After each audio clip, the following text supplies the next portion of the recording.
that? You and I were 32 once. Yeah. Yes. Good morning. Good morning. I know Ms. Lieberman's going to join us shortly, but it's already 10:05, and I know we have a long, possibly agenda today, and I want to make sure we finish on time because I know people need to catch flights. So with that, let me go ahead and reconvene our meeting of the board at 10:05. Ms. Cicchetti, if you please call the roll. Yes. Chair Vasquez, Present. Vice Chair Lieber is not present. Member Gaines, Present. Member Schaefer, Present? Deputy Controller Emron. Present. A quorum is present of the board, so we are officially called to order. Members, as you recall, we put off opening remarks yesterday because I know we were going to be running late or really on a real tight schedule.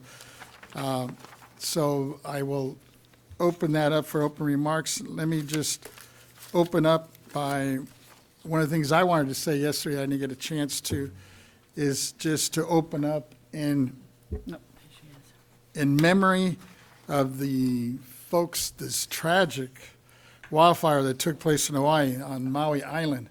You know, we still don't know how many fatalities yet, but I believe it's up to about 115, the latest count.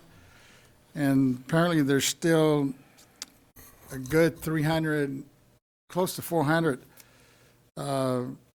lives that are still missing. And from my understanding, I think several of them jumped into the water to It was avoid. 1,000 people to start out with. so- It was up to 1,000. But I'm assuming they've located or identified 600 of them, because now they're saying it's still about 400 that are unaccounted for. And I don't know how many of those actually probably ended up drowning in the ocean there because of the fires.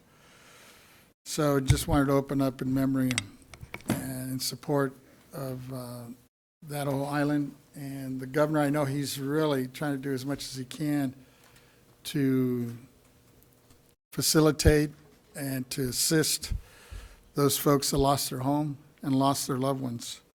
So, and for those that are listening and interested and willing to participate or assist, the American Red Cross and the Maui United Way is available and helping with financial assistance as well as food and clothing and shelter. Tony, wasn't Hawaii the last state to be admitted, or was that, I believe so, right? Either Alaska or Hawaii. I think it was Hawaii. yeah. Yeah, I know one of them. So it's a real tragic, and I think I have a few other things, but I'll leave those for the adjournment time. But I know, let me turn to Member Schaefer. I think you had some. Yes, opening well, I'd remarks. just like to announce that today is the 93rd birthday for Warren Buffett, who owns everything. And it's also the birthday of the great Ted Williams, who we lost a few years back. The great Red Sox. Member Gaines. Yeah. Thank you so much for giving me this opportunity. I'm going to need a couple of minutes just because I want to give some updates and things. Sure. So I appreciate the time. I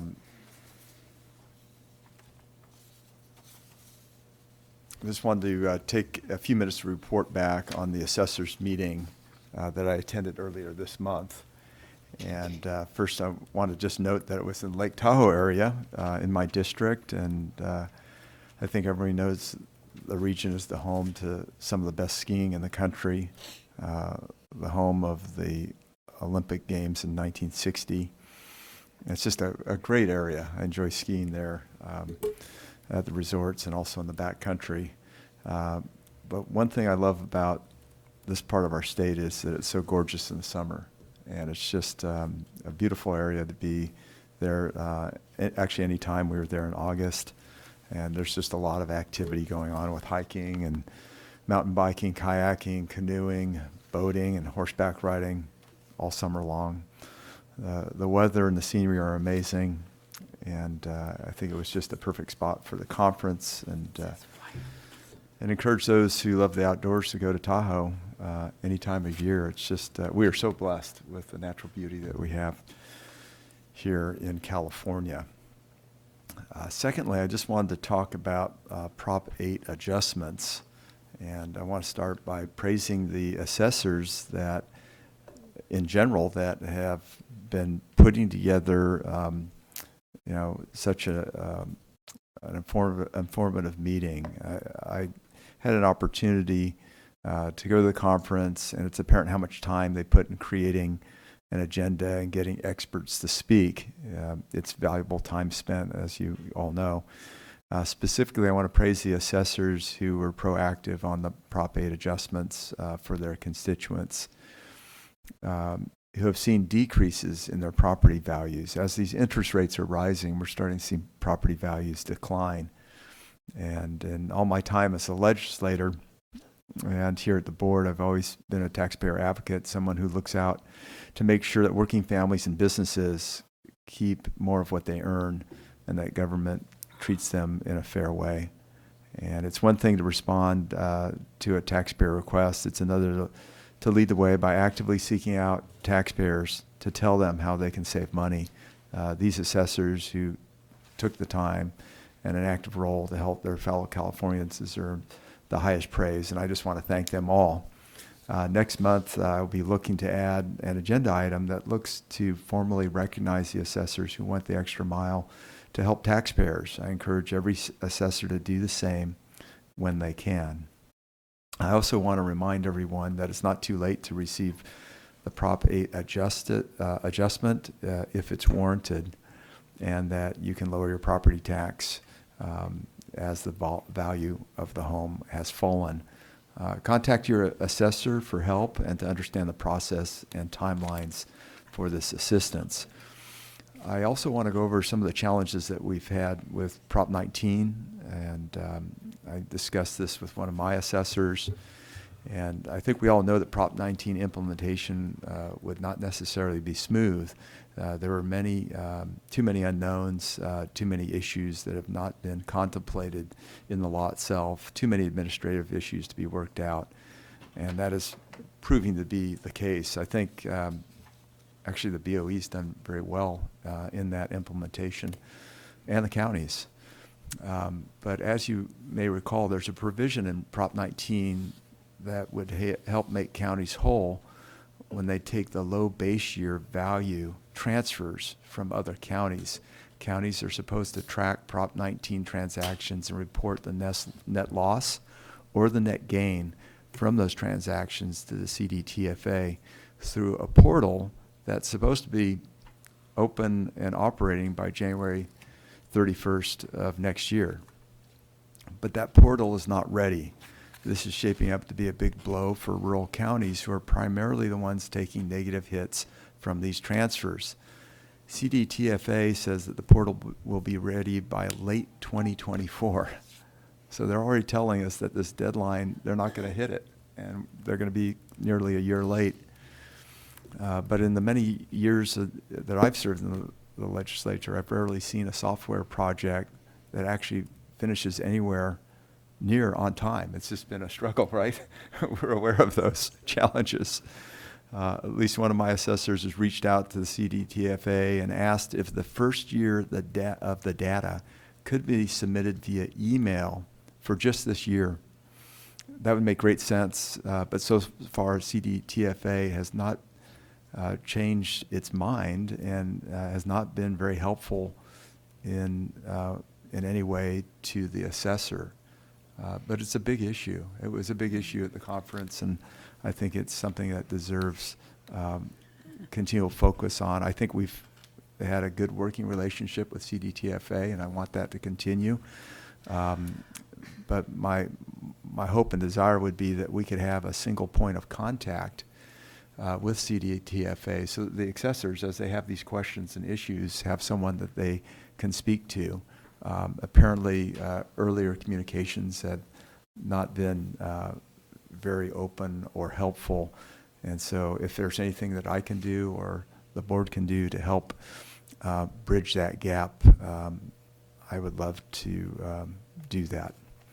And then I've got one more. Do you want to speak to this issue? Yes, Okay, if you great. don't Thank mind, you. sir. You bet. Thank you, Member Gaines. I was also made aware of the concerns with the calculation for the Prop 19, and the technology won't be available until 2024. I did reach out to Nick Maderas regarding this issue and had a meeting with the policy deputy on it. The policy deputy, myself, Mr. Young, and Ms. Bonatti, we had a good conversation about what we're looking for, and made some suggestions on how we could work together. And I volunteered Mr. Young to be that point of contact. Oh, okay. Okay. That is great. So the assessors can speak to David Young Yes, in reference to to their needs are. And they've been speaking to CDTFA them, yeah, issues yeah. related Yeah. to Prop 19. Yeah. Yeah. And we explained to CDTFA that we're working with elected officials, so their initial response was to write to them via email. They had a special email box, Okay. and that's not very sufficient for Yeah. the assessors, the elected officials' needs. So they understood, they apologize, and they are open to making this relationship work. Wonderful. Okay. That's good news. We heard yesterday during our workforce update the challenges that many of our counties are having in terms of hiring folks, and we're making it even tougher with this implementation of Prop 19, where basically the rural and often poor counties are struggling to find money to hire folks. So that would help with the cash flow. So thank you for that quick response. Appreciate it. You're welcome, sir. Good. And then if I could just lastly wrap up and talk about housing in California. We talk so much about affordable housing at the board, and rightfully so. California's median income price is around $750,000. That's actually declined a little bit. I think it was over 800 for a while.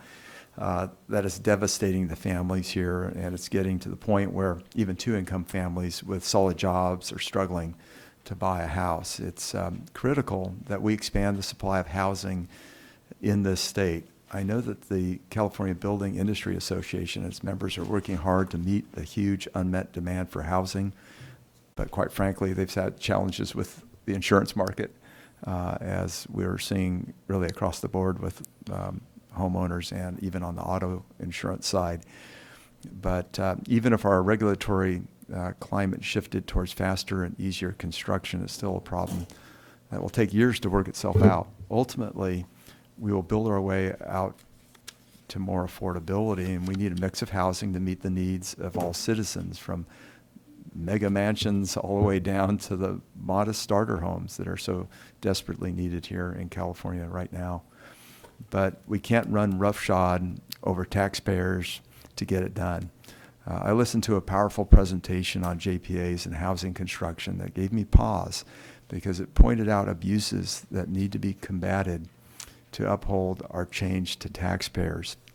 We need to help Californians as home buyers by expanding housing supply, but we also need to protect them as taxpayers.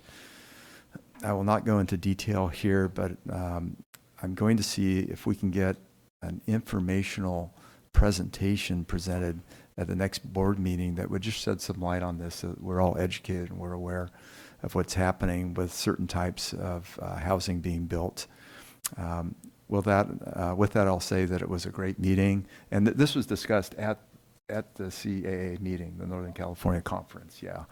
And I just thought I should bring it back to the board so that you're all aware of it. So, but it was a good meeting, and thank you for the indulgence of the time. I appreciate it. Yeah, thanks for the update. I know several of us wanted to attend and we weren't able to, but looking forward to. And there's always another one that comes up. I know, Yeah, we it have does. plenty of opportunities in the future, so. And actually, later on, we're going to be talking about the hearing. We're going to finally do our affordable housing hearing in Santa Monica coming up, and it'd be good to get some of those folks involved as well. It looks like Deputy Controller has something. opening Yes, remarks. thank you, Chairman. Thank you to all members of the board. I'm really, really excited here to kick off day 2. Just would like to take a moment to recognize August 2023 as the 60th anniversary of the March on Washington. Yes. It was on a hot summer day in 1963 where hundreds of thousands of Americans descended on Washington, D.C. to take part in what Reverend Dr. Martin Luther King Jr. called the greatest demonstration for freedom in the history of our nation, sharing in the timeless dream of an America filled with possibilities and equal opportunity for all. Many traveled from every corner of this country marching for freedom, the freedom to sit at the lunch counter, to cast a ballot, to marry whom they love.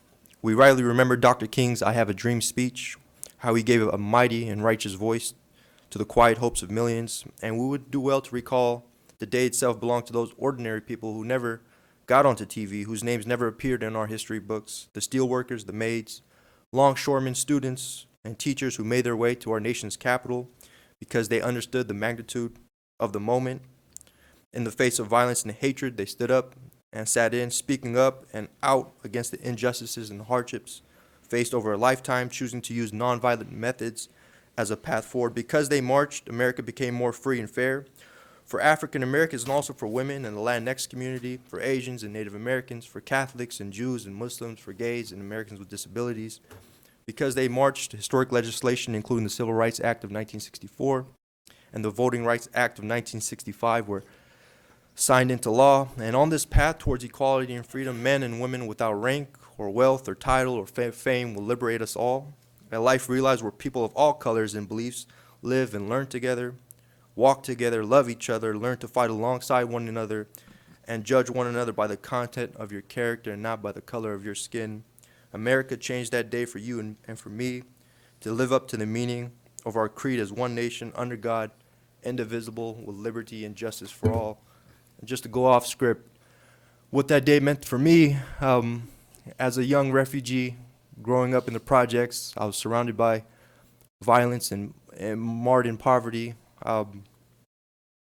And I was often told that the socioeconomic status that I was born into would be what I would carry out, and there would be no mobility. But I fought back, and I believe that in the greatest country on the history of this planet and in the land of opportunity, that you can really push as long as you're willing to take responsibility and work hard, that you can be who you want to be. You can dream as big as you want to be and continue to forge a path forward. So for all those young people out there, don't ever let anybody tell you your dreams are not worth chasing. Your dreams are as valuable and as worth any type of journey to walk on, and just continue to work hard and be who you are, because I believe the best representation of yourself is when you are yourself and you speak for yourself and stand up anytime you see any type of injustice anywhere, and just continue to be that beacon of light that we all respect so much. So thank you, Chairman. I yield back. No, thank you for bringing that up. As you mentioned, in '63, when that took place, that triggered so many other movements in the '60s. And one that just took place, they celebrated yesterday, August 29th. There was a big moratorium, the Chicano moratorium that took place back in '69. Sadly to say, that's when one of our top writers and reporters from the LA Times, Ruben Salazar, was shot inside the Silver Dollar. But it all stemmed from the movement that Martin Luther King and the march that he did in Washington. And it was sad that, and then you also had Robert Kennedy that was assassinated in '68. And those, I think, all these uprisings that were happening in these communities, they were calling for justice for all. But I'm hoping that a lot of us have learned from that. And you mentioned you yourself as a young man growing up in the projects, it's obviously front and center. But who was it? I think it was Loretta King says that, freedom is something you can't take for granted. It's a constant struggle. Even today, what we're seeing, what's going on with women's rights and all these other things that are happening in this world, and these shootings. What was it just this week? I think there was like 3. One of them was in a school. A professor was actually shot and killed. And we still have a tough time banning assault weapons. So I don't really understand that, but that's for the federal government, I guess, to address. But I think my vice chair has some comments, opening comments as well. Thank you, Mr. Chair, and your words are very well taken, and I really appreciate hearing about the linkages between these movements and how one movement really provides the seeds for the next. And it's an important part of our California history. Mr. Chair, also, I wanted to echo your words about the wildfire on Maui. And in so many ways, it was really a replay of what we've seen in California over the last several years. And some of the same phenomenon in terms of the role of utilities and the role of how people are alerted to a wildfire. And what I think about from those individuals that continue to be lost, and today it transferred from a search and rescue to recovery from this event as much as it can be. But a number of those lost were senior citizens who had sought a home there because it was a very safe place for them to be, and also latchkey children who were home alone, which is just incredibly tragic to think about how fast this wildfire was unfolding and what these families are dealing with now. And I think we're really linked as Californians with other people worldwide who are dealing with these various phenomenon that we are. And last week I was down in Southern California, but left a little bit early because of the storms that were predicted and the flooding that was predicted there. And I know that the flooding did hit some lower income communities of farm workers and others in the Coachella Valley, and made their already very difficult lives even more difficult. And I think that we're facing what will be the effects of additional climate disruption, and in terms of storms, flooding all along our coast, sea level rise in the Bay Area, bay rise, and even groundwater rise. And it's something that can also really impact our Central Valley and their stability as well. So at the close of our meeting today, I'd like to recommend that we delve a little bit more deeply into the issue of how climate is impacting Californians' property and property taxes in our state, and really as we go forward start to take a look at that, because it will be very impactful on all areas of policy. The other thing that I wanted to bring up was that I read in yesterday's San Francisco Chronicle that not enough people have been able to avail themselves or find out about the California Mortgage Relief Program, which offers up to $80,000 in grants that do not need to be repaid for people who have found themselves in a situation where they've missed 2 or more mortgage payments or need assistance with their property taxes.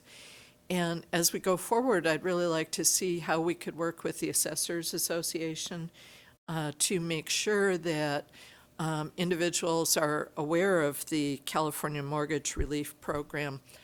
I typed in my own county and found out that a household of one person can be earning up to $180,000. So this is a program that is very accessible to many Californians, but not enough know about it. So I'd like to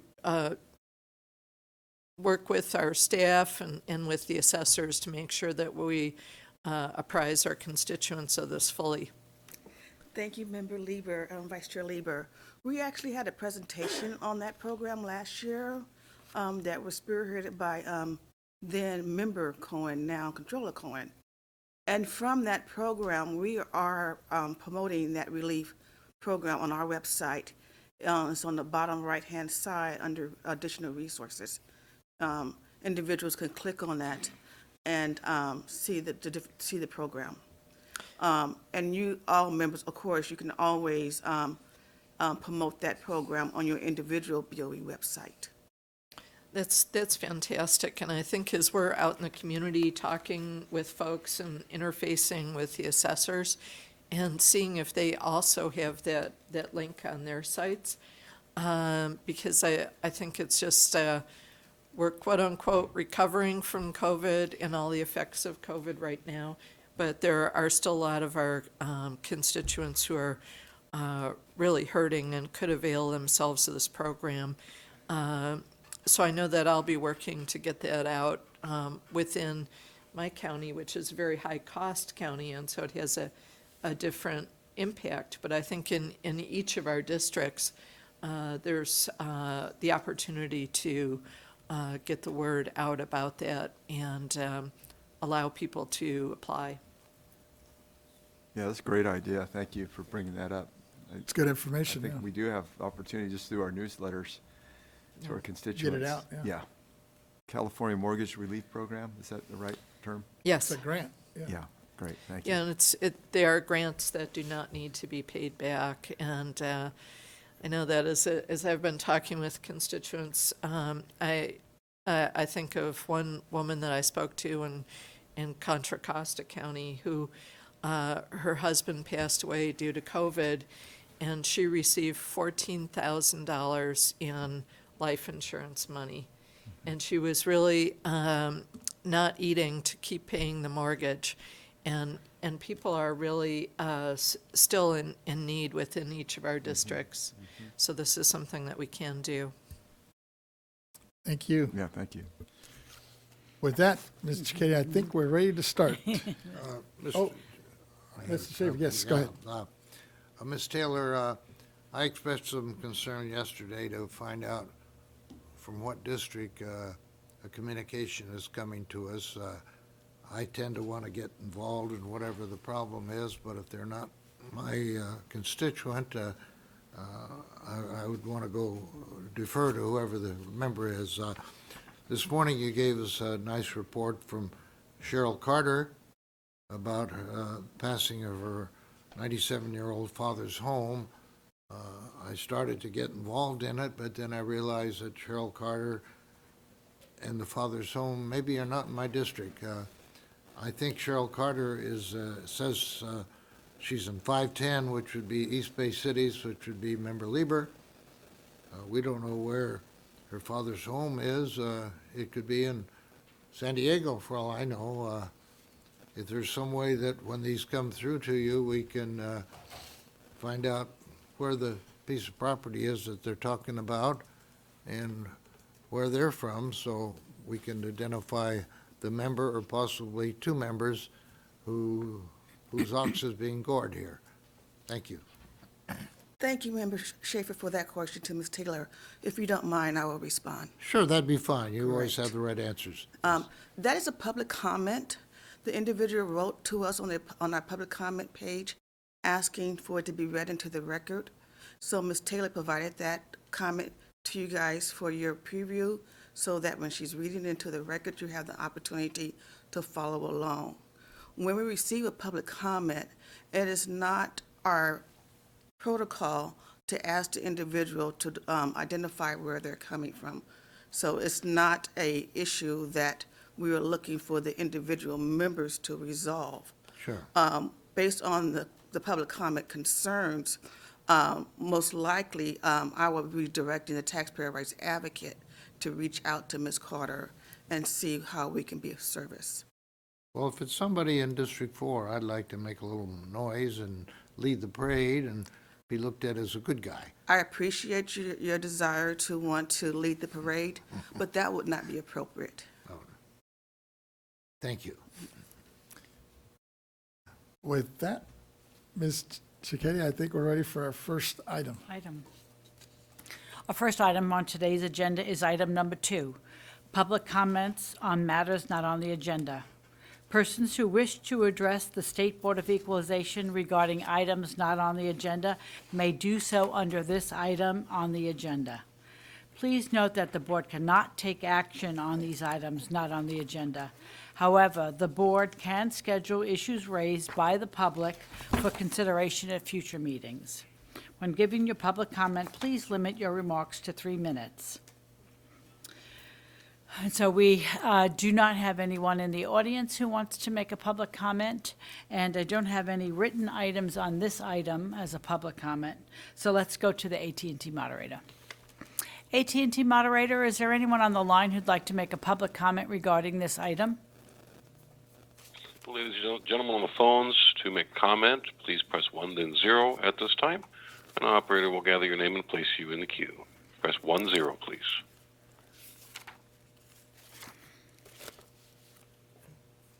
And we have nobody responding on the phone. We have none in queue. Thank you, moderator. All righty, so that finishes that item. So we don't have anyone. We'll go to the next item, item 8. Consent agenda, adoption of the July 25th, 26th, 2023 board meeting minutes. This is a consent item. Members, are there any comments, questions? I see none, hearing none. Just like to entertain a motion to adopt the minutes. Let's It's like been to moved by comment. Member Gaines. Well, if I could, just Oh, with I'm sorry, go ahead. a comment, I'll approve it. Sure. I looked at the minutes.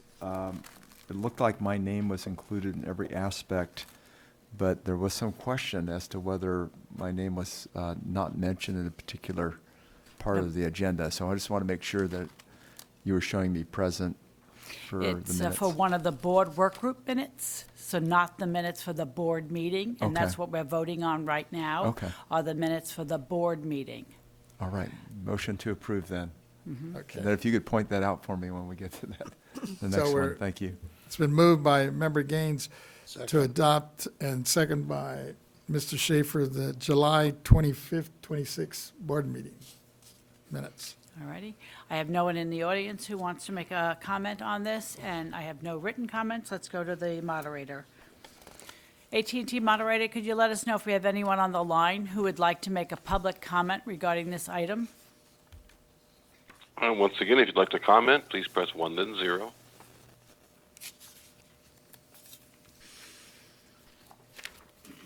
And again, we have no respondents in queue. All righty. We have a motion to adopt the minutes given by Mr. Gaines and seconded by Mr. Schaefer. Call roll. Chairman Vasquez, Aye? Vice Chair Lieber, Aye. Member Gaines. Aye. Member Schaefer, Aye? Deputy Controller Emron. Aye. So that's unanimous of all those present.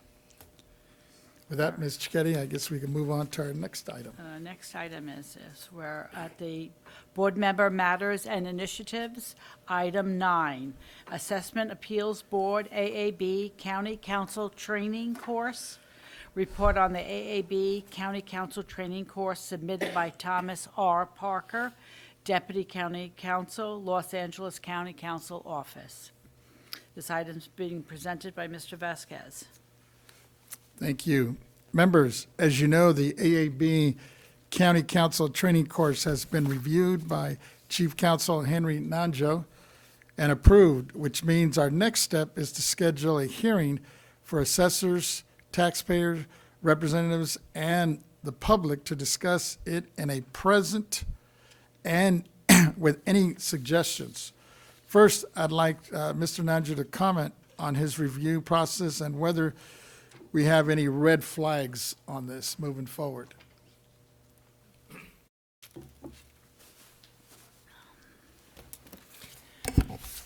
Good morning, Chairman Vasquez, Vice Chair Lieber, members of the board, Henry Nancho, Chief Counsel. Thank you for that question, Chairman Vasquez. We did take a look at the materials. We are fine with them. We did not note any red flags. We basically view those as a pretty accurate and neutral description of the rules that apply to AAB. So Mr. Thomas or Attorney Thomas Parker did a great job with that. We also took the liberty of running it past Dave Young in the Property Tax Department, and he had similar comments. So no red flags, and we are fine with them. Appreciate it. Great, thank you. Thank you. With that, members, my motion on this item is that we schedule a hearing to allow the public input and discussion with the assessors, stakeholders at our next regularly scheduled board meeting, which is September the 26th and 27th of 2023, and that in preparation for the hearing, each of our offices review the course and the purpose, any suggestions at that time. After that hearing, we will determine any actions to approve or modify the AAB County Council Training Program. Members, if I have a second, I'd like to move this. And it's been seconded by my vice chair, Ms. Lieber. Seeing no other hands or comments, Ms. Cicchetti, I guess we don't have any comments. Got nobody in the audience, and Nobody I in the do not audience. have any written comments. Let's go to the moderator. AT&T moderator, is there anyone on the line who'd like to make a public comment regarding this item? Once again, for comment, please press 1 then 0.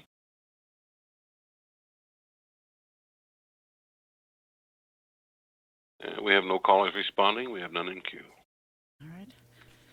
I have a motion by Mr. Vasquez and seconded by Ms. Lieber. The motion is to schedule a hearing to allow public input and discussion with assessors and stakeholders at our next regularly scheduled board meeting on September 26th, 27th, 2023. Mr. Vasquez? Aye. Vice Chair Lieber? Aye. Member Gaines? Aye. Member Schaefer? Aye. Deputy Controller Emron? Aye. So that's unanimous of all those present. Thank you, members. And with that, Ms. Cicchetti, if we move on to our next item. Okay, our next item is item 11. Board member matters and initiatives, statewide informational hearing on modernizing California's property tax system, Part 4, Board Work Group on Affordable Housing. Discussion and date selection for the statewide informational hearing and modernizing California's property tax system, Part 4, Board Work Group on Affordable Housing, presented by Mr. Vasquez. Thank you. Members, this has been a long time coming, and, with COVID, we got kind of thrown back. But I am proposing that the board convene a meeting in my district on October 19th, 2023, in Santa Monica for the fourth, we would call it the fourth statewide informational hearing on modernization California's property tax system in a board work group format focused on affordable housing. The purpose to publicly explore issues, gather technical and testimonial data, and identify challenges and solutions for affordable housing in Southern California and throughout the state. We also plan to invite experts to testify and make recommendations that will enable my office to prepare a report to the board for ultimate distribution to all stakeholders, the legislature and the governor. Among the speakers, we anticipate inviting our city mayors, county supervisors, county assessors. We also intend to invite nonprofit organizations, local housing authorities, and those directly confronting the affordable housing crisis every day, as well as those in private sector and other organizations who have experience with unique efforts and pilot projects. And we hope to have some state legislators speak about the current and prospective legislation, funding resources, and next steps for affordable housing.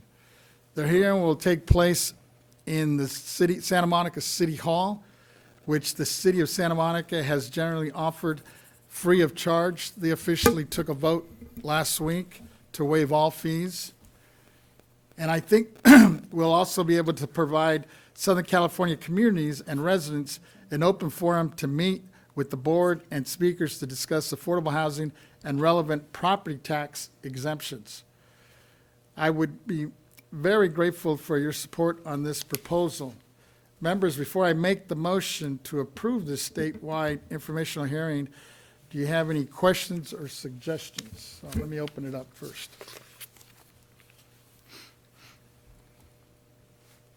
my vice chair, I think, wants to weigh in. Go ahead.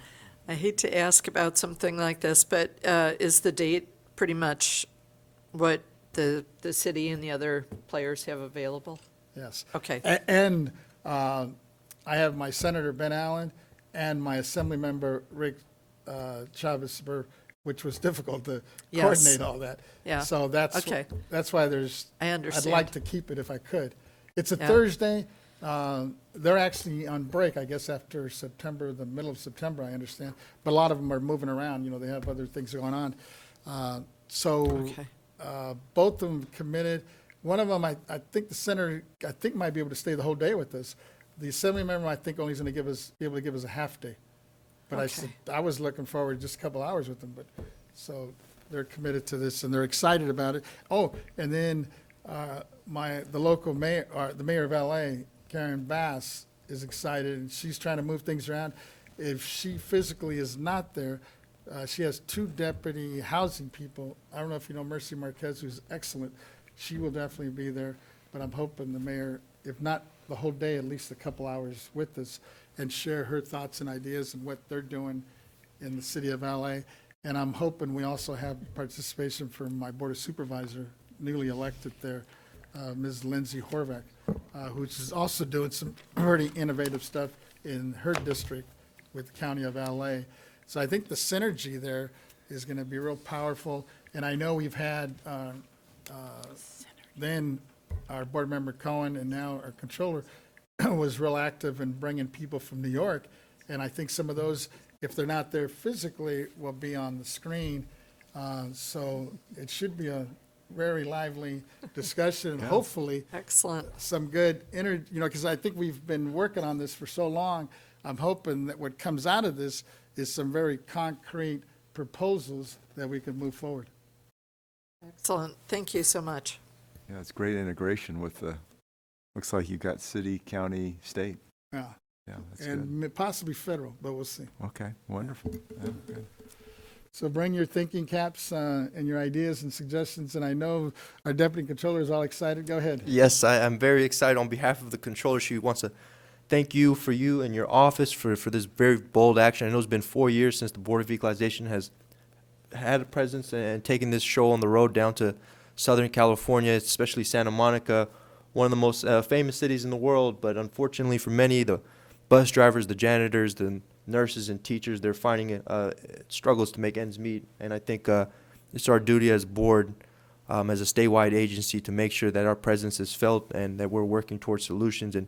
And you gathering all the leaders in that region is only going to make it that much more special. So really excited. October 19th, I'm going to make sure that the controller puts this on her calendar too, and we're going to make the best of it. Thank you.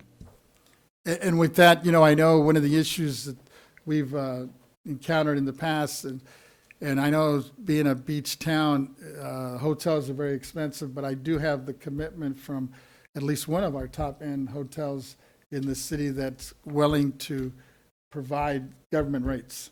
So that's going to be affordable for not only our members, but staff as well. I just need a head count of how many rooms, and they'll go ahead and block those off for us. So with that, I'd like to move that, and it's been seconded by my vice chair. And I guess we don't have any written comments on this, do No we? written comments. We have no one in the audience. Let's go out to the AT&T moderator. AT&T moderator, do we have anyone on the line who'd like to make a public comment regarding this item? For comments, press 10 on your phone's keypad at this time, please.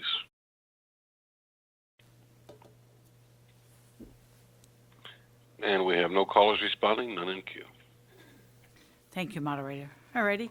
I have a motion for the board to convene a meeting in the 3rd Equalization District on October 19th, 2023 in Santa Monica for the 4th statewide informational hearing on modernizing California's property tax system. I have Mr. Vasquez as the presenter and Vice Chair Lieber as the second. I'll take roll. Chair Vasquez? Aye. Vice Chair Lieber? Aye. Member Gaines? Aye? Member Schaefer? Deputy Controller Emron? Aye. So that's unanimous, so that, all those present. thank you once again, members, and looking forward, working with the staff and the members as well, as we move forward. Thank you. With that, Ms. Cicchetti, if we could move on to our next item. Our next item is item 12, Board Member Matters and Initiatives, Veterans Exemption, Disabled Veterans Exemption, and Homeowners Exemption Board Work Group Report.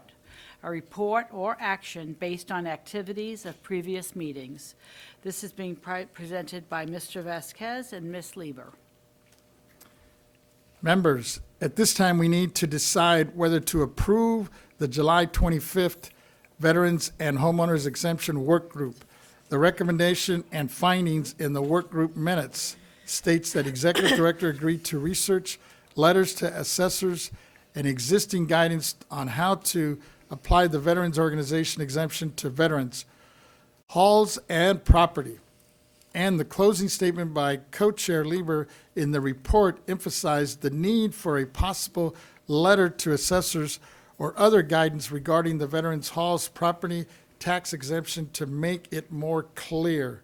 Even though we made these recommendations as a work group, we must adopt them as the board in order to make them an official part of the board equalization minutes. Let me turn to my co-chair, Ms. Lieber, who will present her comments or any suggestions as we move forward. Thank you, Mr. Chair. I'm very glad that we as a board have delved into this issue through the work group. It was a learning experience for me in realizing some of the facets of what we provide for veterans who have offered their service within California. And I think that there's still much to be done in terms of that.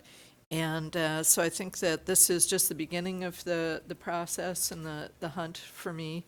And I think that we should continue to strengthen our presence on the legislation that comes up or that we could invite from the legislature to help our veterans.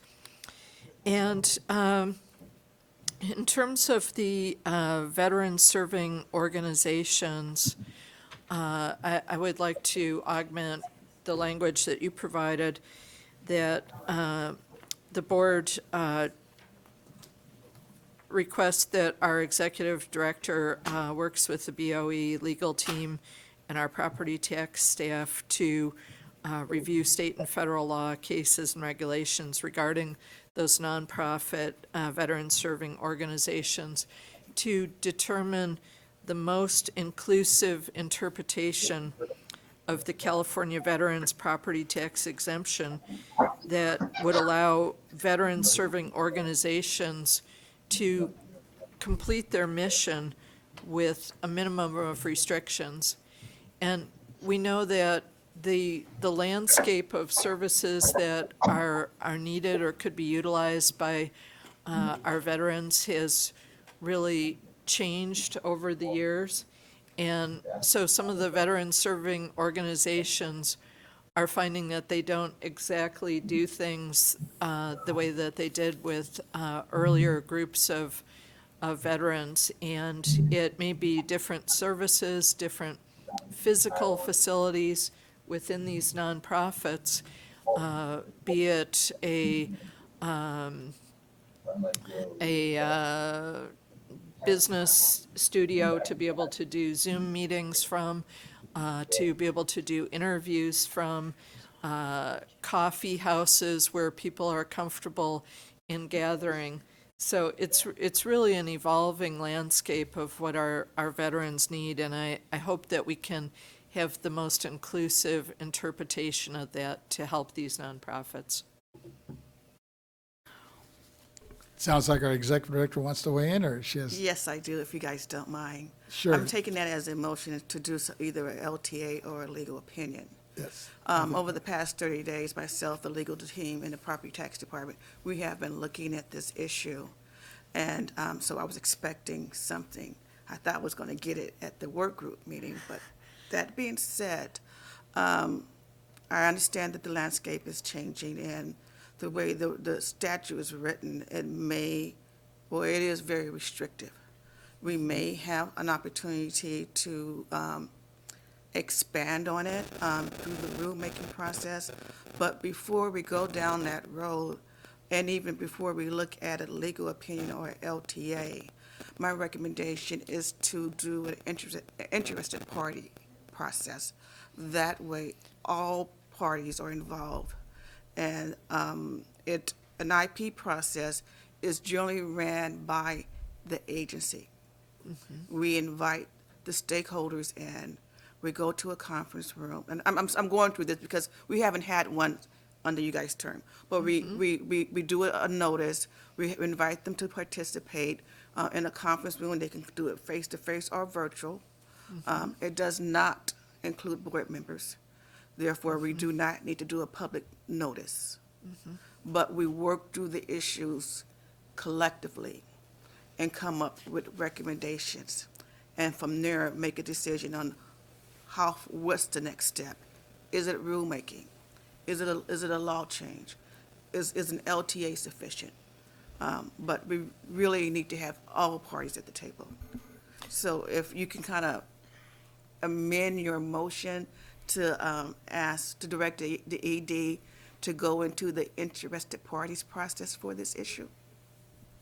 Yes, with the consent of the maker of the motion, I think that it would be very beneficial to have that happen and to bring in the individuals who are in the practice of providing the services for our veterans. And so I'd be very interested in that. And one more comment, because this is really the key. I'm not excluding you guys. Once we go through the process, we will present it back to the board for the board's comments and feedback. Because this to me is basically a policy change. And whenever we have a policy change, it is our protocol to bring it back to the board for board approval. Yes, I think that's very beneficial to have the cohort of the service providers, everyone who's an interested party who chooses to participate, to be there and to have that open conversation versus what, they might say in one of our meetings. It's good to have that open field to be able to put the solutions out there. So I think an interested party process would be very beneficial. Yeah, great. Yeah, Just a procedural question before I turn to Member Gaines, and maybe this is something for Mr. Nanjo. Is it my understanding that we need to first approve the minutes from the work group? Because it was approved by the work group, but not by the board of the veterans, and then we can move into this issue? Should we do that? Should we do that first? That's probably a good way to do it procedurally because you're kind of getting ahead of yourself. That's what I was thinking. Okay. Yeah. So why don't we do that? Let me just entertain a motion from the members here to approve the minutes of the work group on the veterans work group that we just had in July, and it wasn't approved by the board officially yet. So moved. And it's been moved by my Second, vice please. chair, second by my, oops. Sorry to interrupt, Chairman Vasquez, Vice Chair Lieber. With all due respect, I believe that may be the one that is missing Member Gaines' attendance. Yes, it is. So a little correction should be made to note that Member Gaines participated in that Thank work you. group as Yeah, well. Great. Great, okay. So Well noted. if you can amend your motion to include that correction, that would be fantastic. Yes, I would definitely like to amend my motion to reflect Mr. Gaines' participation in that. All righty. You All need a right. second, or you got a second? Well, we got a second Second. over here. Okay, good. Second again, thank you. Second again. All righty. I have no one in the audience, and I have no written comments on this item, so let's go to the AT&T moderator. AT&T moderator, do I have anyone on the line who'd like to make a public comment regarding the minutes for the Veterans Exemption Board Work Group? Thank you. If you'd like to make a comment by phone, press 10 at this time on your phone's keypad.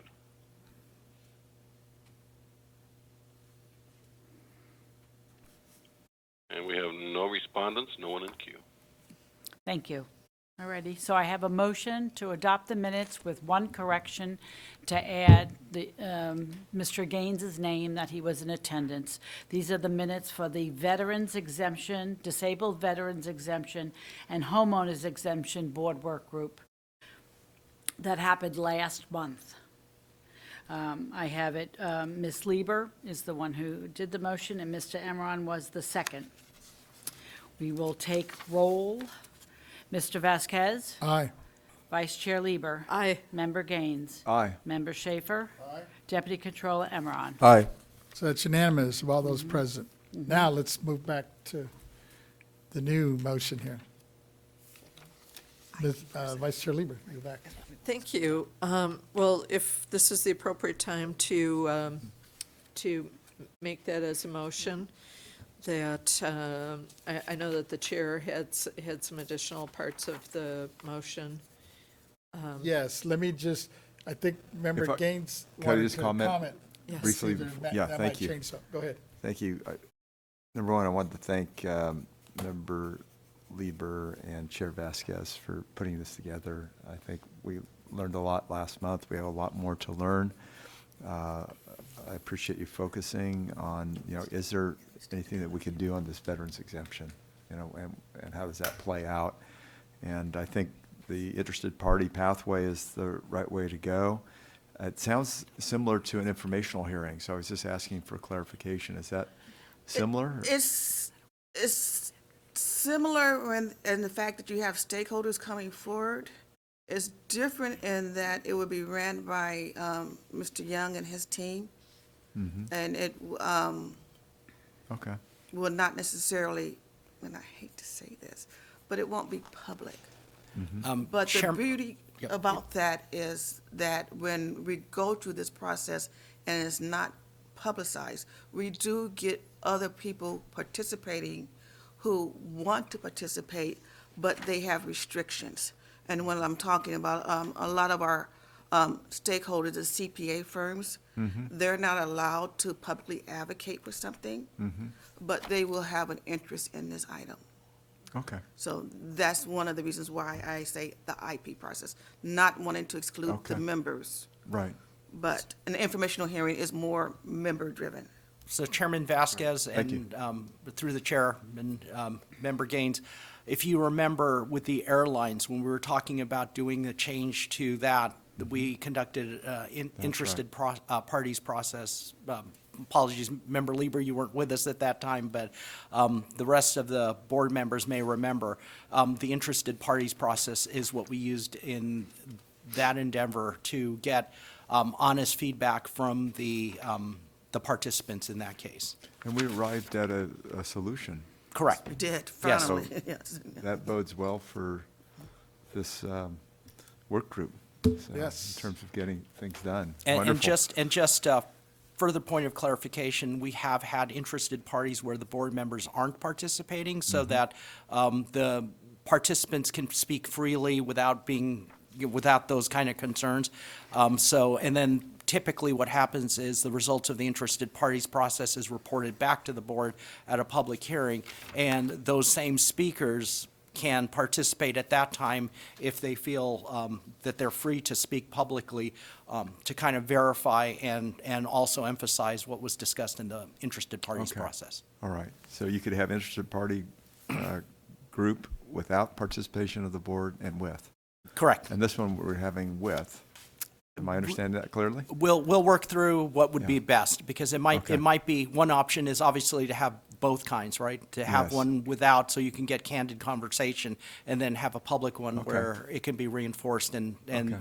what It have can- you, so. It can go um, back and forth. Yes. Yeah, on the same exactly. issue. Yeah, okay, good. I'm learning things. Thank you. Absolutely. Yeah, I appreciate it. Seeing no other comments, let me bring it back to the vice chair. I think you were heading in the same direction I was, so let me let you finish, and then if there's something I'm going to add, I'll add it to it. Okay. And before I make the motion, I just wanted to comment, I know that we've loaded a lot of requests onto the executive director. And so my expectation would be that an interested party process would not take place immediately, but would reflect the full volume of requests that we've already made.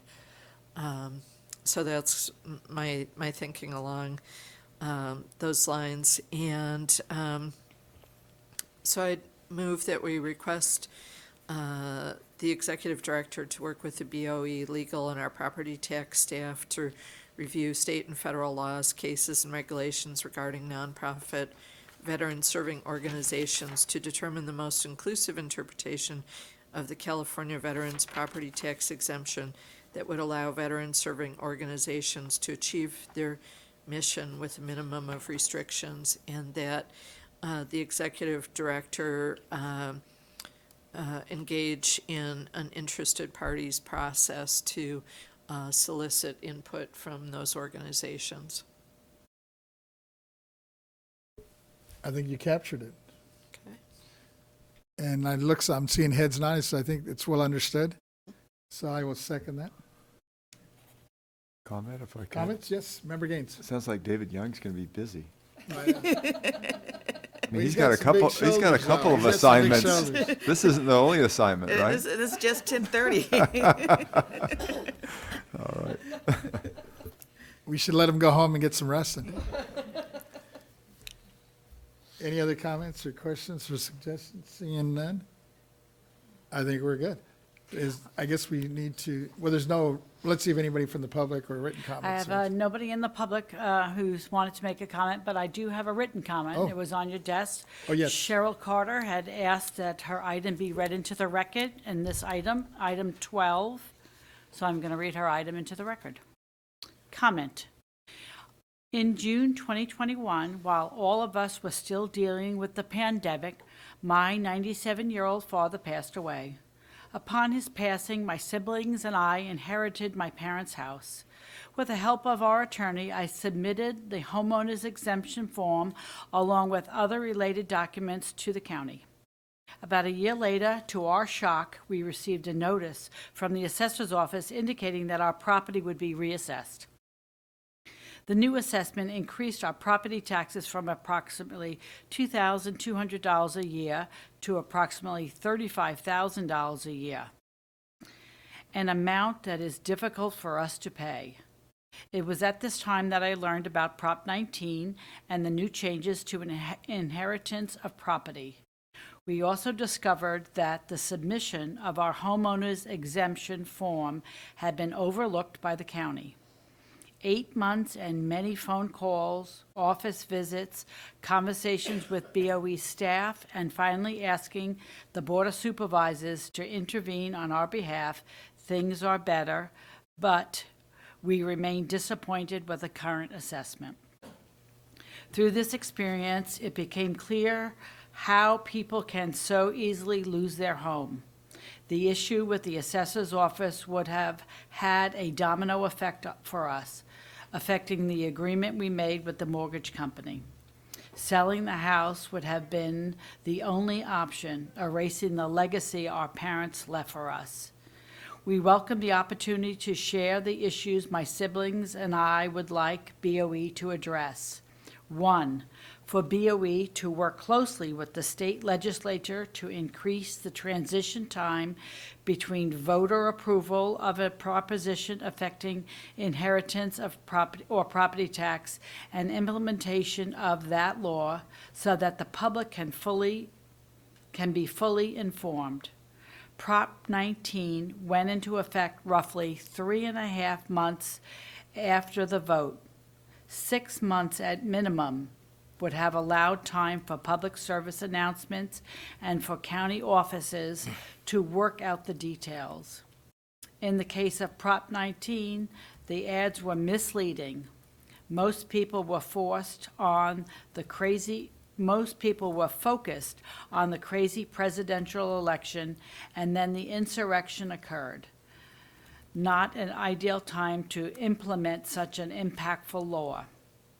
2, regarding the formula used in the assessment of parent-to-child transfer and grandparent-to-grandchild transfer of property, please consider updating the $1 million base that was used in Prop 58, 35 years ago, to more contemporary market values, example, 2 million or 3 million. Home prices in California have increased 700% since 1986 when Prop 58 went into effect. The amended paragraph reads as follows.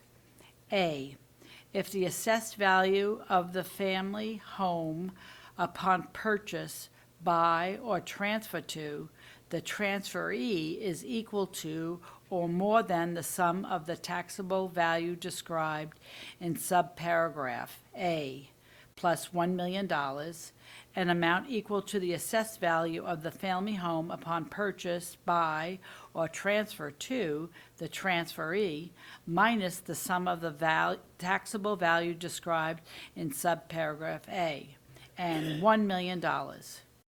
3, we would like to know the criteria and resources the assessor's office uses to determine current market value of a home. Thank you for your time.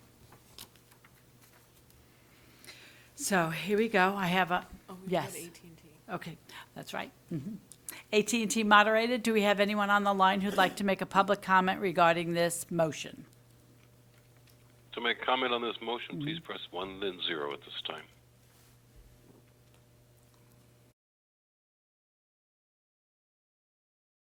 And we have no callers responding, none in queue.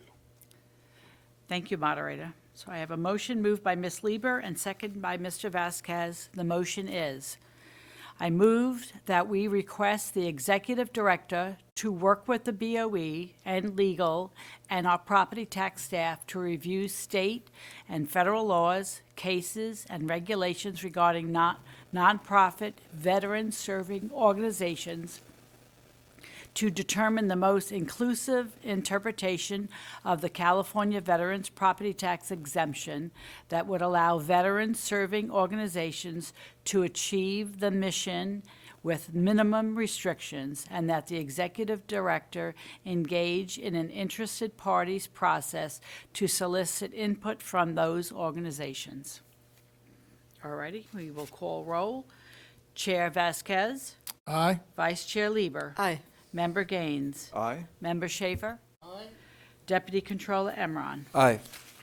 So that's unanimous of all those present. Thank you, folks. Can we stop and take a quick little break for our closed captioner, Sure. if you don't mind? could What do we take- need, 5 or 10 minutes? What do we need? Could we do 10? That would be 10 great. minutes. Well, we'll reconvene at 11:22. Perfect, thank you.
There you go.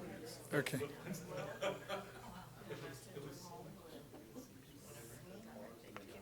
Okay, folks, I think we're ready to reconvene at 11:25. Ms. Cicchetti, if you would please call our next item. Our next item is item 13, Board Member Matters and Initiatives, Workforce Planning Board Work Group Report, report or action based on activities of previous meeting, presented by Mr. Vasquez and Mr. Gaines. Thank you. Members, at this time, we need to approve the July 25th Workforce Planning Group, which just took place. Well, actually, these are the minutes of the July 25th. The minutes of last first. month. The Yep. last month. Yep.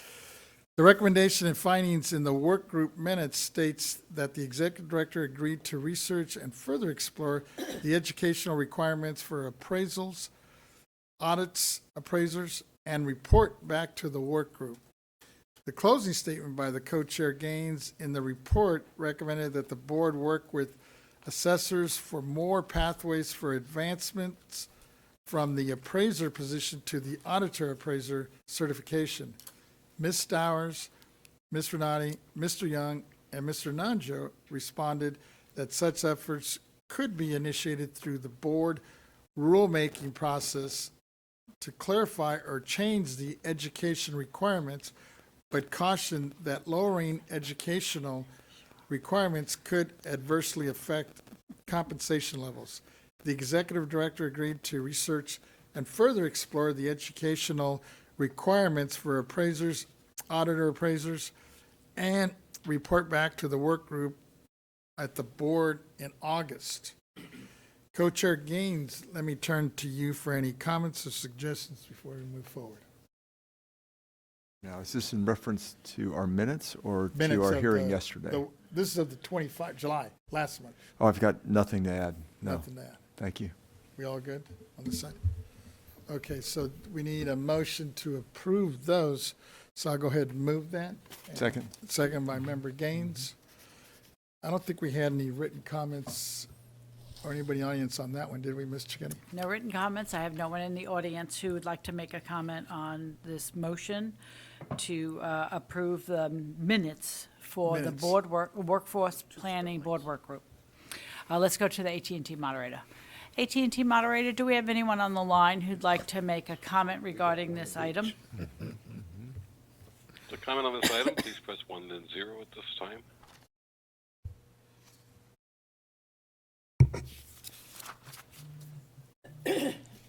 We have no response from the phone lines, no one in queue. All righty, so I have a motion to approve the July 25th minutes for the Workforce Planning Board Work Group, given by Mr. Vasquez and seconded by Mr. Gaines. I'm going to call roll. Chairman Vasquez, Aye? Vice Chair Lieber, Aye. Member Gaines, Aye. Member Schaefer, Aye. Deputy Controller Emmeron. Aye. So that's unanimous of all those present. With that, members, now I would like to propose a second motion to approve the August 29th, which was yesterday. Recommendations as well as that we discussed at the end of the workforce work group meeting yesterday. The motion is to adopt the workforce planning group, work group's recommendations to direct the executive director to meet with the chief of BREA, Ms., I hope I'm pronouncing this, Jamat, I believe, and the CAA president to discuss the possibility of partnering with them on what steps we can pursue together in order to advance the appraiser and auditor appraisers college curriculum, accelerated training programs, internships, and expanding recruitment and retention options, and report to the board with a concept in the next 2 to 3 months.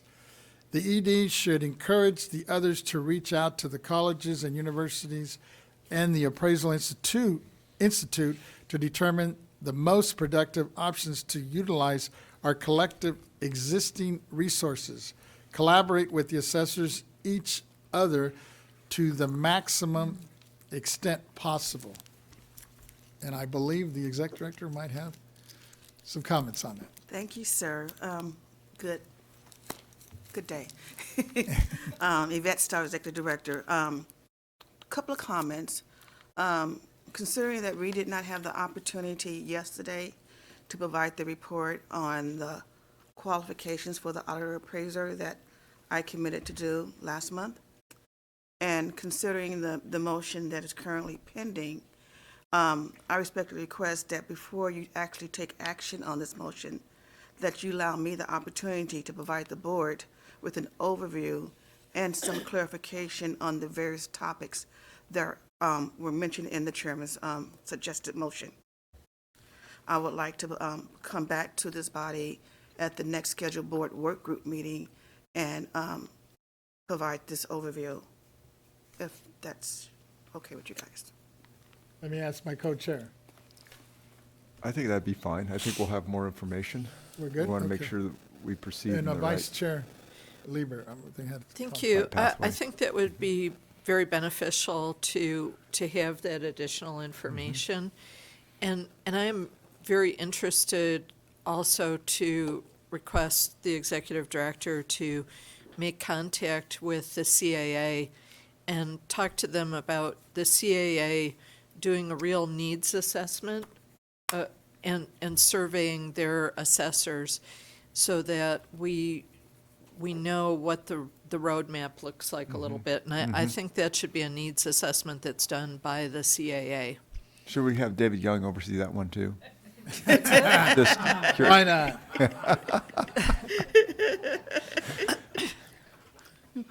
He looks excited today. Yeah, I'm But sure no, that I Mr. Young agree. can do it before the next meeting.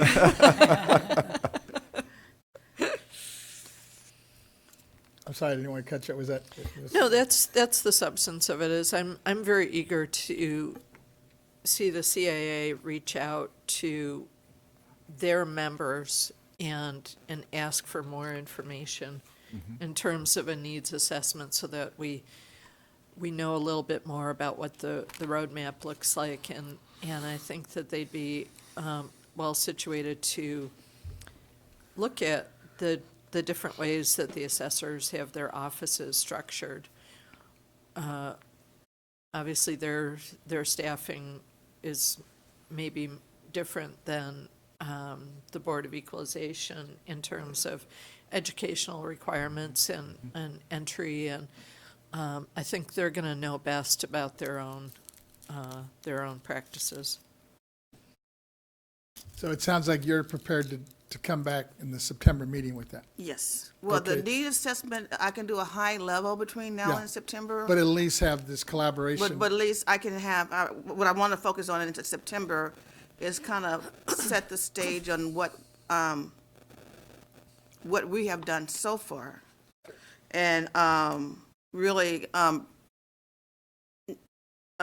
provide a detailed description on what the California Bureau of Real Estate Appraisal, what they do as a licensing agency, and whether or not their role and their training and curriculum fits within the BoE and the county assessors. I've done the high-level dive already, but I really want to take the time to break it down and sound intelligent when I report back. And see if there's some way we could possibly expedite this in some form, because that's where I'm kind of going heading with this thing. And I know you mentioned that you have strong or the county, and I guess the BoE has that requirement that might be one of the obstacles, that you require a 4-year degree. Right. I did confirm that already. All BoE, our minimum qualifications for the appraiser series is a 4-year degree. All counties have the same requirement except for LA County. Right. They changed their minimum qualifications. And the 4-year degree for the appraiser by itself does not mean a county. It's just a 4-year degree. I mean, we Period. have suggestions on the type of degrees that we think would be a good fit, like an econ degree, stats, or finance. But for us, someone with an English degree is perfect too. We have a couple, so. it Hearing depends. that, I'm wondering if you can come back and see, well, next month when you're reporting back, is if there's an option. One of the things I was looking at is, especially now that you're telling me it doesn't have to necessarily be a four-year degree in business or real estate. It could be in English, for example, and still qualify. Then I would think we would be open to allowing somebody that's in the process of getting a four-year degree have maybe like an emergency certificate, as long as they're enrolled to complete this four-year degree within, let's say, a year, so they could actually be engaged and earning a living as an appraiser of some sort, kind of like we do with the emergency teaching credentials. I follow what you're saying, sir. I would. If that's an option. I could double check with how the counties do theirs, but for the BoE, an individual who's close to receiving their four-year degree, they are eligible to apply for the appraiser job. And then they would just have to complete the degree and within a certain time period. So that already exists. Oh, that'd be great. Yeah. So in respect to emergency certificate, when someone meets the minimum qualifications for hiring, they interview, they compete and they're successful, they can be hired as an appraiser. And they have a year to get their certificate, but they are working. So that's good. the certificate, the lack of a certificate does not stop employment. And that's some of the things that I really wanted to walk you guys through next month, because you guys saw me going back and forth yesterday. Yes. There's a lot of information that I don't think has been really clearly communicated to you guys. Well, I'm comfortable with that because I just didn't want to see us sit back and wait another month. But if you're telling me what you come back with in September might put us in a direction that hopefully we could even maybe expedite this sooner than later. Expedite, or might even see that there may not be a need. Okay. Vice Chair. That sounds very good to me, to get that high-level information back. And then, in terms of a needs assessment, what I'm picturing is that we would request from CAA that they do a needs assessment of their own members, and not that the board staff would need to go out to 58 counties and. Right. I'm just gonna ask the president to send out an email and ask them to, what do you guys need when it comes to your workforce? Wonderful, Yeah, thank and you. then and she's done that before for other issues, and they will get back. Thank you so much. And my co-chair, Yeah, Member I Gaines, just I think, has. had a follow-up question in terms of, we talked about fee-only appraisers and maybe an opportunity to bring them into county assessors' offices. Would that still require a four-year degree? I mean, can you be an appraiser without a four-year degree? And does that experience count as something if you were hired as in an Some of the assessor's experience office? will count. If they have extensive experience, they may qualify to come in. Okay. Okay, so there is an exception. There's always exceptions. Yeah. Because when you said four-year degree, I'm going, at all counties except LA. Yeah, Right, yeah. And Wow, that's a pretty- that's the education or equivalent. and our experience. It Good, depends okay. on how they did their minimum Okay. qualifications. All right, you'll lay that all out for us next Yes. month. Okay, thank you. I think we're good. So since Sounds I to didn't me really that- actually get a second on my motion anyway, so I I was guess going we're to say, good. yeah, it sounds like we have two separate motions that we're working with. One that Ms. Lieber was asking, and then the one that you had requested, and Ms. Stowers had adjusted a little bit. Actually, I think he had the motion, and I asked him I'm asking to hold off on the motion. Don't Okay. take action on the motion.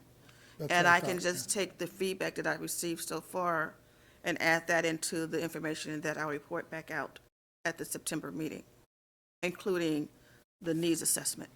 Okay. So I'll hold until September, so when we regroup in September, I'll tweak it based on your presentation. Yes. That's fine. Co-chair, you good? Yes, thank you. Okay. So with that, Mr. Chiquetti, if we would move on to our next item. Okay. We're up to item number 14, Executive Director's Report. Report on the status of pending and upcoming organizational issues presented by Ms. Stowers. Still me. Welcome back. Good day. Yvette Stowers, Executive Director. Members, yesterday we had a very successful 2023 Taxpayer Bill of Rights hearing. allowing taxpayers and stakeholders to provide input and address the board on any suggestions, comments, or concerns on California property tax system and alcoholic beverage tax. I want to recognize and thank the BoE team, specifically Ms. Lisa Thompson, our taxpayer rights advocate, and her office for leading and organizing the hearing. Additionally, I also want to thank our communication chief, Mr. Peter Kim, for the various outreach, including the outreach toolkit, e-blast, social media, and prominently featuring the hearing on the agency's website. Finally, I want to thank Board Proceedings team for arranging and managing all the hearing logistics. Thank you, everyone. And thank you, members, for attentively listening to the presentation and all the concerns and your suggestions.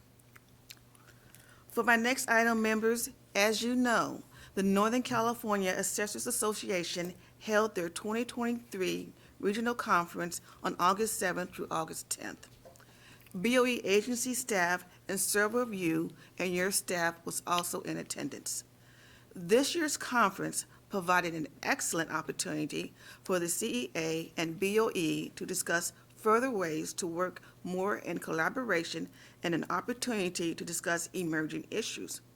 I want to thank the NCAA for their hospitality and for including the BoE in their annual regional conference. Finally, members, I would like to highlight a few important dates on the horizon. September 21st, 2023. The BoE has been invited to participate in the California Society of Enrolled Agents annual State Tax Agency Liaison Meeting. This event will be held virtually. I will attend and give a brief presentation on the impacts of recent disasters and provide general update from BoE. This annual event is an excellent opportunity and forum for outreach to our stakeholders, not only on the agency's role on property tax, but also getting information to our stakeholders on important tax updates. Next, members, on September 27th, our annual meeting with assessors. That'll be the second day of the board meeting, and that format is generally, well, the assessors will be here, some will be here in person, some will be virtual. The president and the incoming president will have an opportunity to speak, provide updates on what's going on in their various areas as a collective. Members will do the same. We are looking for a general topic to talk in open session. Member Gaines may have a topic dealing with, but I am open for suggestions on any topics that you guys think you would like to talk about. I will continue to work with the chair staff, but if you would like to reach out to me with a potential topic, presenter, I'm open. And then after that open discussion, you generally break out into your groups by districts and your assessors and have a one-on-one conversation. I will be reserving conference rooms here at 450 Inch Street for Vice Chair Lieber, Member Schaefer, and Member Gaines if you like. Chairman Vasquez. Yes. Okay, the next item on the date is the annual CAA conference, which is going to be held in Palm Springs on October 31st through November 3rd. I highly encourage all members to attend. Where is this? What was the date again? October 31st to... Wait, is that Halloween? Yes. We go trick or treating. They might come bring us some dressed. candy. So it's October 31st through what? November 3rd, Where's it gonna be? Palm Springs. I don't have the name of the hotel. Well, that's in my district. I Yes, like it that. is. Lucky you. So this is this the enrolled agents? No, I'm sorry, conference? no, this is the CAA, California's Assessors Oh, yeah, Association. that's right. Yeah. Yeah, we had talked about that earlier. All right, thank you. Okay. Is We're it, invited, we don't have to go, is that right?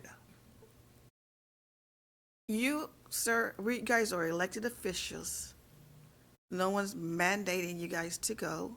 But it's a great opportunity to network with your assessors. No, it's good, but if I wanted to go for 2 days or 3 days instead of, Absolutely. When the agenda is not out yet, but generally speaking, the best day to go is when they have their opening ceremony and they do their roll call, which would probably actually be November 1st. Governor Newsom used to own Melvin's Restaurant there, and he sold it, so we have one less reason to go there. Okay. So it's, the kickoff is October 31st, but the actual business day is November 1st. And that's the day that I highly recommend, if your schedules permit, that you guys attend the conference. And keep in mind that it's their conference, so we won't have a speaking role, but of course, they will acknowledge all of the board members. At least I don't think we have a speaking role. We have not been invited yet. And costumes are welcome, you said? Is that And you what? I didn't say that. Okay, now finally, on November 1st through the 3rd, the California Lawyers Association would hold their annual meeting of Tax Board and Tax Policy Conference. This conference is also in Palm Springs. And there's a little conflict there, but I'm sure Mr. Imran is going to play double duty. Yes. I got to attend with you last year, Executive Director. It was a great event, bringing some of the best and brightest minds in California to discuss tax policy. Hopefully the hotels are close to each other. If it's probably in the same hotel, that'd be great. They're not in the same hotel, but they are close. Okay, Yeah, good. Yeah. So I figured he was going to play double duty. I'm going to play double duty too. I'm going to at least go for one day there, probably the second day there. And that focus, as a reminder, is all tax policy. So it's income taxes, it's sales tax, and it's property tax. And you have, it's sponsored by the tax bar, so you have tax attorneys there. And then you have the agency's staff there, their attorneys, CDTFA, FTB, Mr. Najo will be speaking when they have their roundtable chief counsel. Is it It's put a- on by the FTB? Who puts it It is co-organized by the FTB, on? Okay. yeah. And when is that again? I'm sorry. November 1st through the 3rd. Okay. For that event, let me get their agenda. I encourage you guys to come to the networking event in the evening time. are we going to get an email about some of this? I may not get all the information down. Yes, I will send you and your staff an email with all of this. And, you know, the email's going to be coming to me. We've had an issue on that. Yeah, we'll discuss that later. Sorry. Okay, well, that is my update. Are there any questions? I think, Mr. Gaines, you look like you had a question when I talked about disaster update earlier. When I said I was going to be meeting with the enrolled agent, and they want me to provide an update on disaster relief.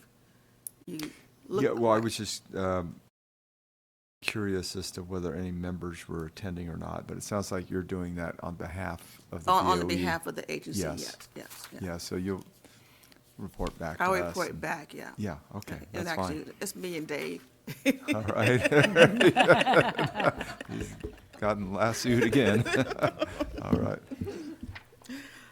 Yeah, I was just thinking about what your opening comments were, though, on possible, a topic, the general, I guess, when we have all the assessors together on the 27th.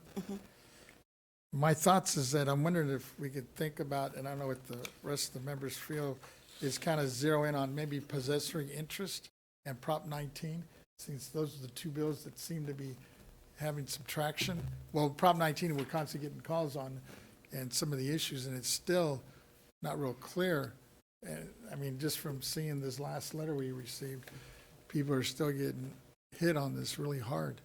Because the information is finally going out, and I think as we see more and more people losing loved ones and thinking that they can be able to pass on their inheritance or a piece of property, or finding out that it's not the same anymore. Okay, so I will put that down, Prop 19, And I was thinking challenges and possessory lessons interest only learned. because of the one bill that Senator Rubio, it looks like it's starting to move. Yeah, and then possessory interest, SB 40, and other Right. items. Okay, that would be a very lively conversation. What do you think? I think it'd be good for all of us, because I think that cuts across the whole state. Okay. Okay. Sounds good. We'll get an update on Senator Rubio's legislation Right. included. Yeah, that'd be very helpful. That concludes my presentation. All righty. I don't see any other hands. I think we're good. Thank you. The next item on the agenda is item 15, operational priorities. Report on the status of operational priorities and upcoming organizational issues. This matter is being presented by the Chief Deputy Director, Ms. Renati. Good morning, honorable members. I am Lisa Renati, Chief Deputy Director. Today I'll report on some of the agency's operational priorities and projects.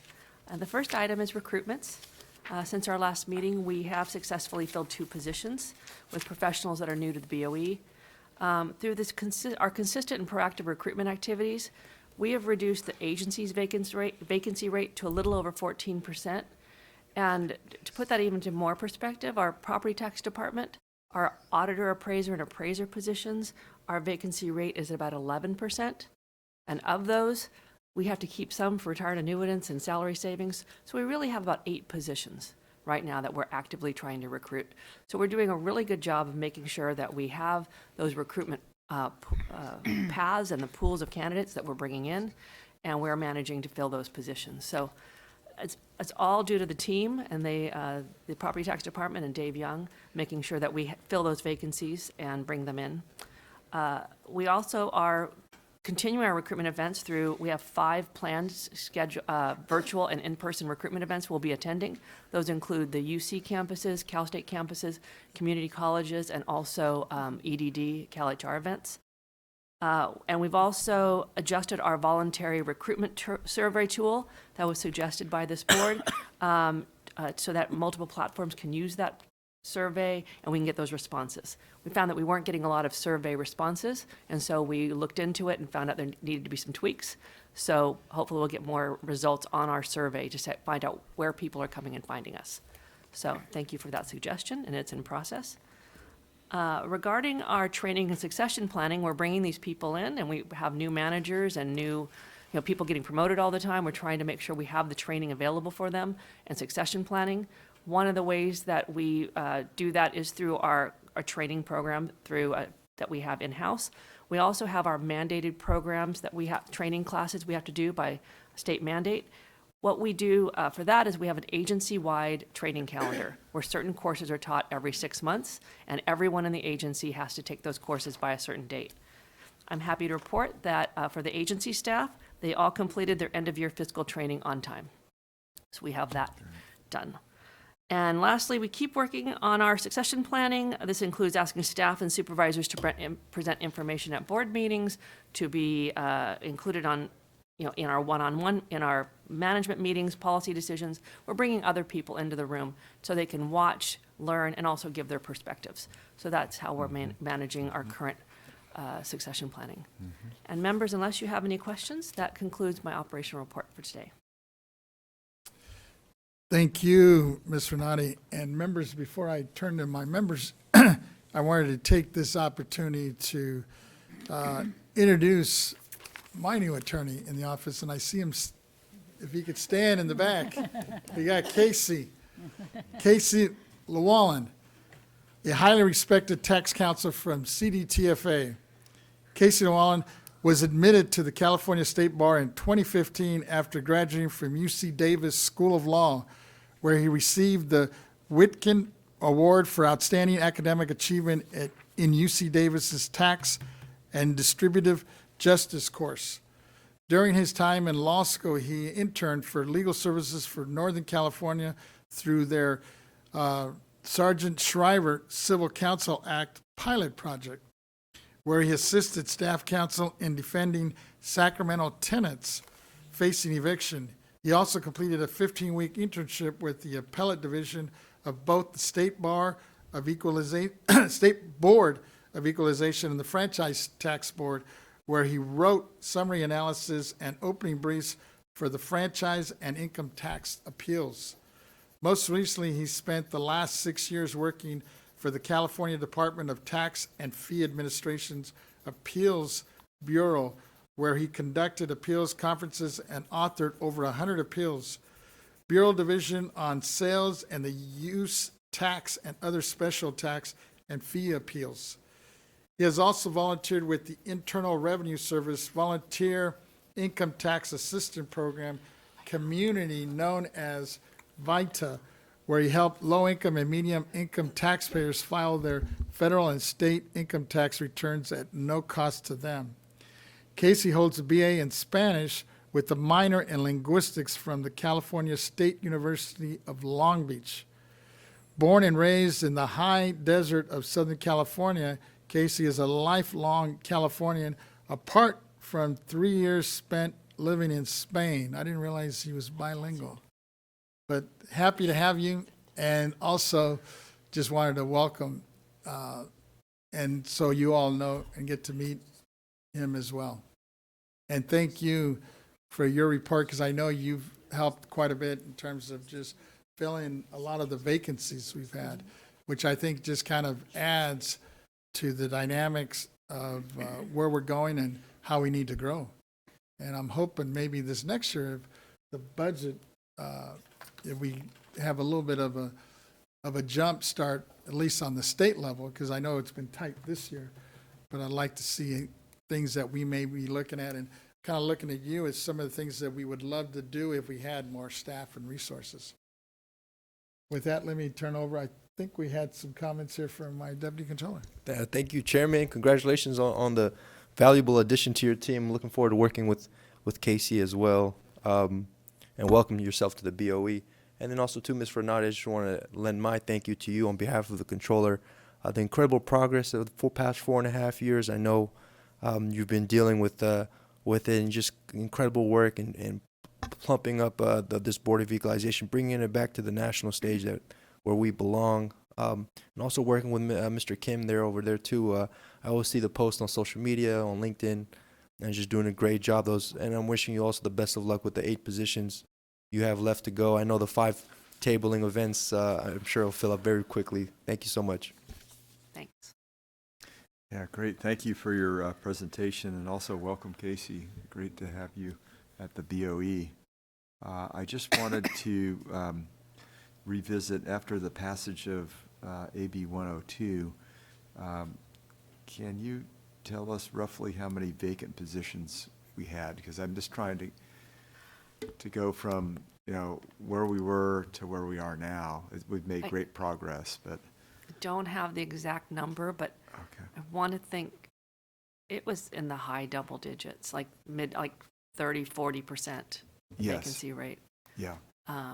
We were, I think and then we're we at got about down into the 60, 20s. 65 or so, Yeah, weren't we? 65 or 7, somewhere in that could have range been. is my recollection. But I've seen that progress being made, so it's very encouraging. And so keep up the great work, and also thank you for monitoring where you're getting people from and where we need to reach out to and in order to fill those additional positions. So that's great. Thank you. Thank you.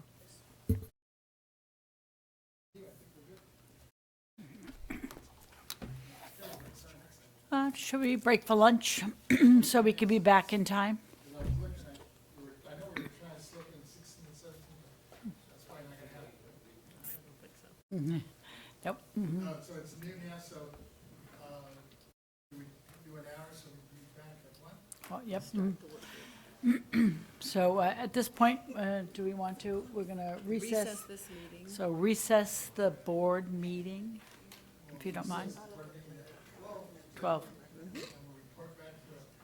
1 o'clock. Thank you.